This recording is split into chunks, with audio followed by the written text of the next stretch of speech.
Assalamualaikum warahmatullahi wabarakatuh.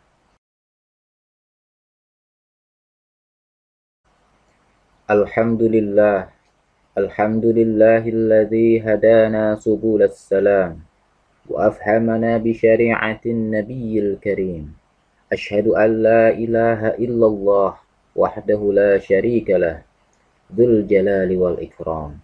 وأشهد أن سيدنا ونبينا محمدا عبده ورسوله اللهم صل وسلم وبارك على سيدنا محمد وعلى آله وأصحابه والتابعين بإحسان إلى يوم الدين أما بعد فيا أيها الإخوان أوصيكم ونفسي بتقوى الله وطاعته لعلكم تفلحون. قال الله تعالى في القرآن الكريم: أعوذ بالله من الشيطان الرجيم. بسم الله الرحمن الرحيم.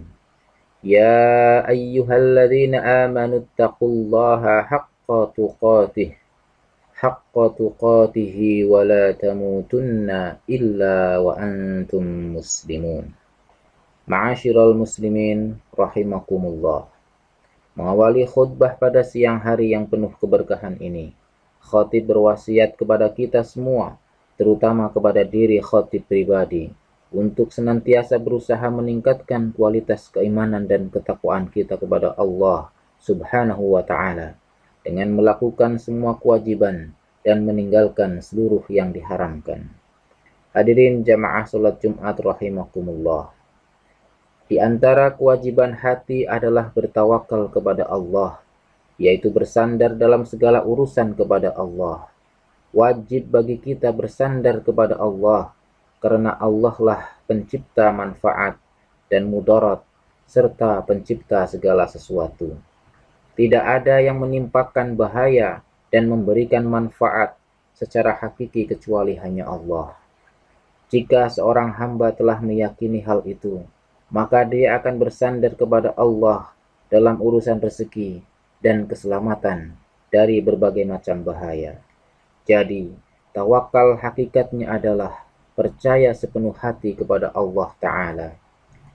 Orang yang bertawakal kepada Allah akan menjauhi perbuatan yang diharamkan oleh Allah, seperti melakukan praktik sihir dan mendatangi para dukun dan peramal.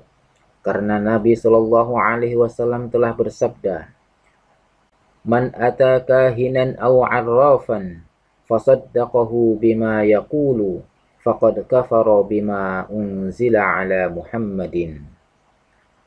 Maknanya, barang siapa mendatangi peramal atau dukun, lalu mempercayai apa yang ia katakan, yaitu meyakini bahwa dukun dan peramal mengetahui semua yang gaib, maka dia telah kafir terhadap ajaran yang diturunkan kepada Nabi Muhammad.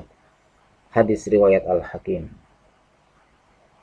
Kahin atau peramal adalah orang yang memberikan informasi tentang hal-hal yang akan terjadi di masa yang akan datang. Biasanya peramal bekerja sama dengan jin. Jin mendatanginya dengan berbagai macam informasi. Lalu peramal berpedoman kepada informasi dari jin itu dan berbicara kepada orang-orang bahwa akan terjadi ini dan itu. Arraf atau dukun adalah orang yang berbicara tentang peristiwa yang telah terjadi dan berlalu, seperti tentang barang yang dicuri atau semacamnya. Hadis di atas bermakna bahwa barang siapa mendatangi peramal atau dukun dan meyakininya mengetahui semua yang gaib, maka dia telah kufur kepada Allah dan Rasul-Nya. Karena tidak ada satupun yang mengetahui segala yang gaib secara keseluruhan kecuali Allah. Allah Ta'ala berfirman, A'udzu billahi minasyaitonir rajim. Qul la ya'lamu man fis samawati wal ardil ghaiba illallah وَمَا يَشْعُرُونَ أَيَّانَ يُبْعَثُونَ. Maknanya, katakanlah, tidak ada seorang pun di langit dan di bumi yang mengetahui perkara yang gaib kecuali Allah, dan mereka tidak mengetahui bila mereka akan dibangkitkan. Quran Surat An-Naml ayat 65. Ma'asyiral muslimin rahimakumullah. Para ulama tafsir menjelaskan bahwa sebagian dari jin terkadang mencuri dengar dari para malaikat yang ditugaskan untuk menurunkan hujan ketika para malaikat tersebut berada di langit.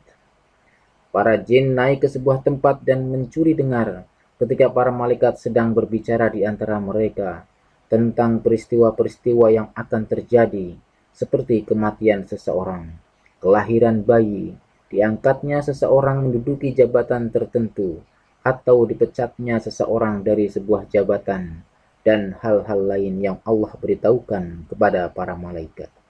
Karena memang Allah memberitahu para malaikat, para nabi, dan para wali tentang sebagian perkara gaib, dan tidak memberitahukan kepada mereka seluruh perkara gaib.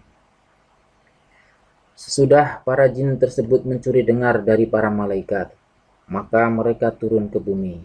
Lalu mereka memberitahukan hal itu kepada orang-orang yang berteman dengan mereka dari kalangan manusia.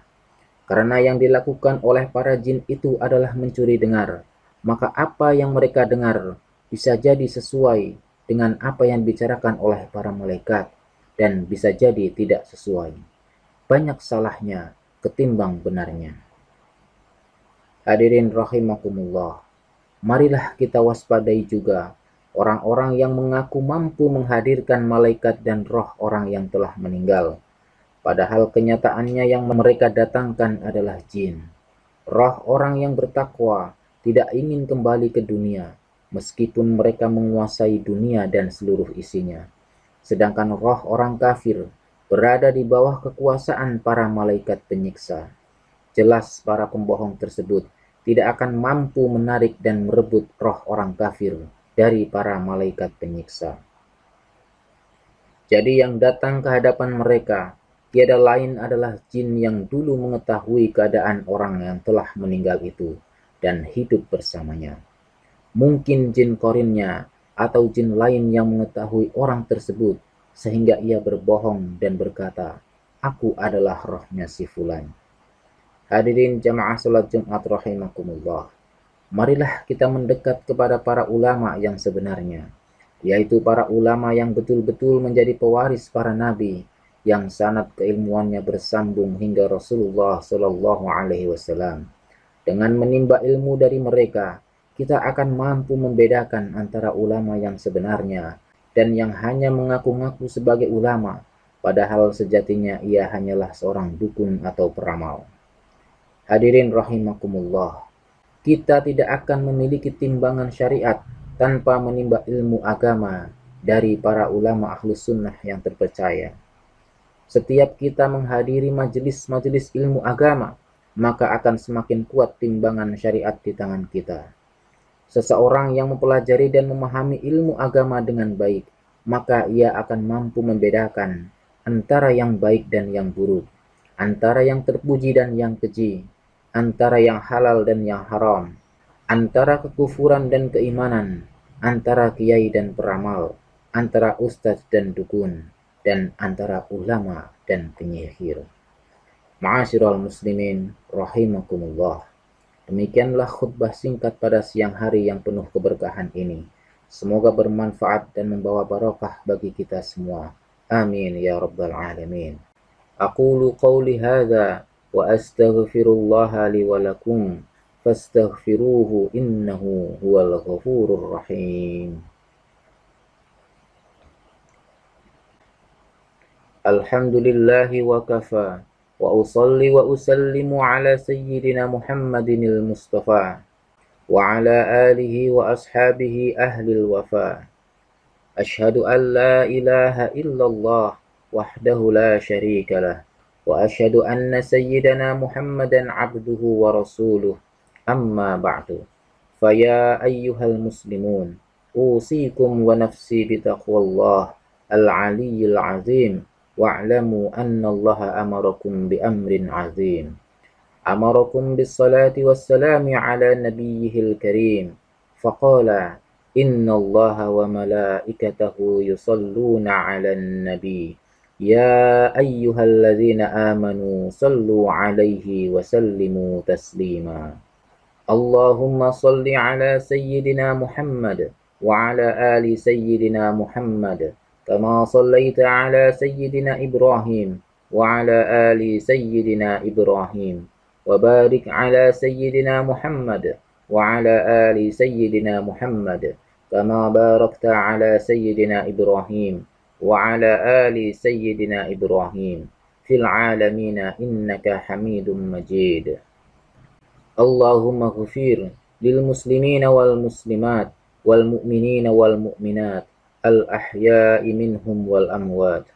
اللهم ادفع عنا البلاء والغلاء والوباء والفحشاء والمنكر والبغي والسيوف المختلفة والشدائد والمحان ما ظهر منها وما بطن من بلدنا هذا خاصة ومن بلدان المسلمين عامة إنك على كل شيء قدير ربنا آتنا في الدنيا حسنة وفي الآخرة حسنة وقنا عذاب النار عباد الله إن الله يأمر بالعدل والإحسان وإيتاء ذي القربى وينهى عن الفحشاء والمنكر والبغي يعظكم لعلكم تذكرون فاذكروا الله العظيم يذكركم ولذكر الله أكبر